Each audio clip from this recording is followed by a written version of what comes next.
So someone said this, and this is what the person said.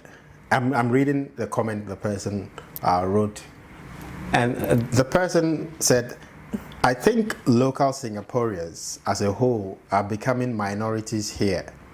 I feel like a foreigner here." Obviously, this is coming from A local. a Singaporean. Do you feel the same way?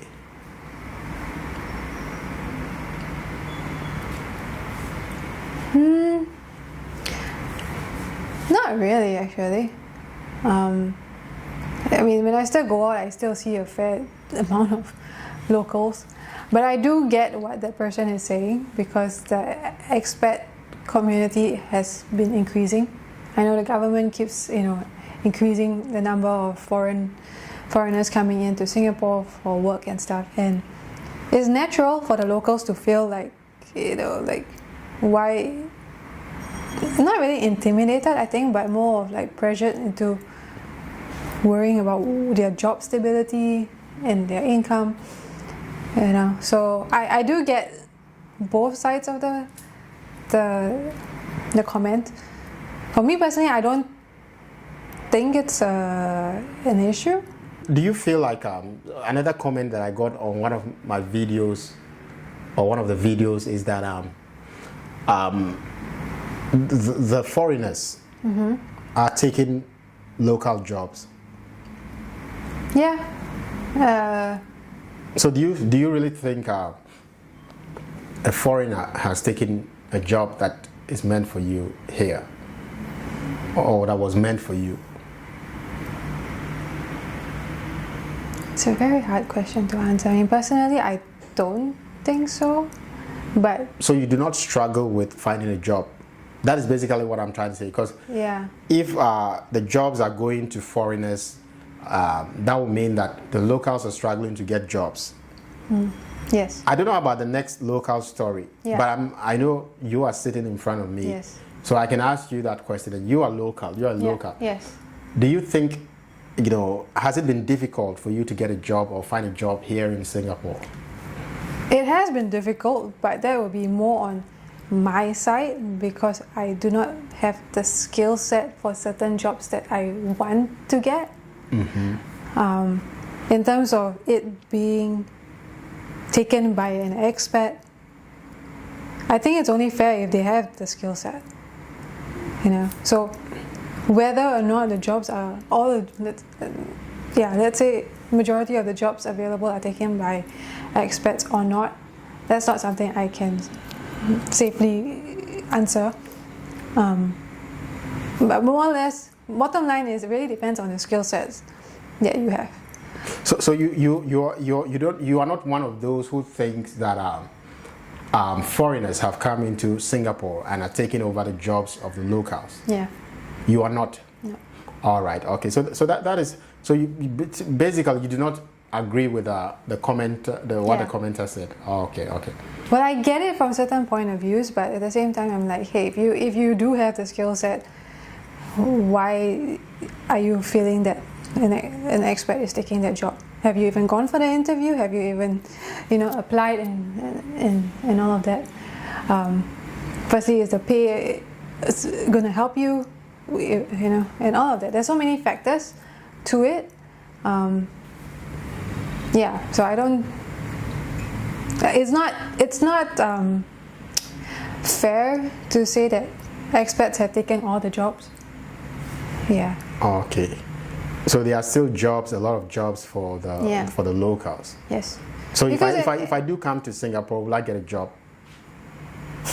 Probably take your job. So what makes you proud the most about being a Singaporean? Am I going to supposed to say one thing only, or? Yeah, one. Like if you were to pick, one thing, like I'm proud, because of this.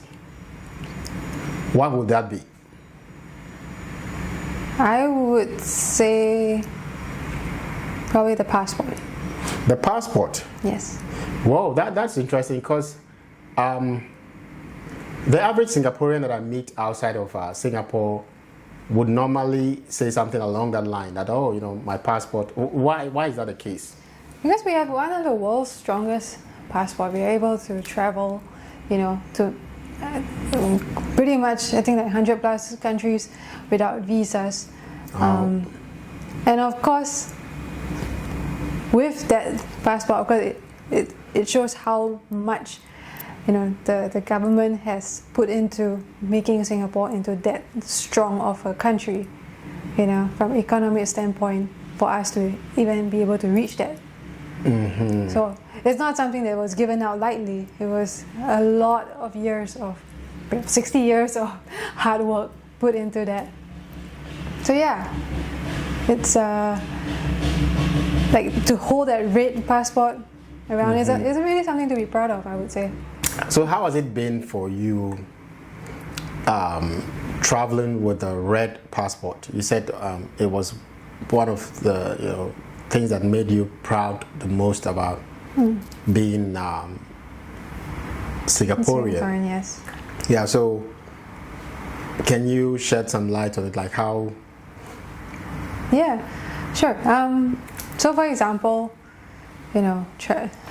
traveling has been really easy. Like I don't need to worry about visas, except for certain countries, but more like probably like 99% or 98 countries do not require a visa for Singaporean passports. So it's 98% of the countries in the world. Yeah. So which countries do you need a visa to go to? From my experience, I only know that Australia I do require. But for all the other travels that I've had, I don't need a visa. Do you need a visa for the United States? No. What about the United Kingdom? No. What about Ghana? I would think no. But US, I've not been to US honestly and the UK yet. But from what my colleagues who have gone, nah, they didn't need to have it. Yeah, of course it depends on how long you're staying for, I believe. So a single visit will probably be for 30 days. If you're staying more, you might need some kind of extension or something. Yeah. Oh, I see. Yeah. So it's as easy as just booking a flight. I can even travel like today to somewhere else or tomorrow without having to worry about waiting months and doing a visa months in advance and not sure whether you are going to be accepted or not, but having to spend thousands of dollars beforehand because to apply for a visa. Like some of my friends who do need visas to travel, they have to get the hotel, they have to get a return flight, and a lot of proof of employment and give their bank statements and all that. It's a lot of paperwork to go for a trip, So yeah, in a way it's a privilege, I would say, that many people do not know how lucky they are to be able to travel without having to worry about such things.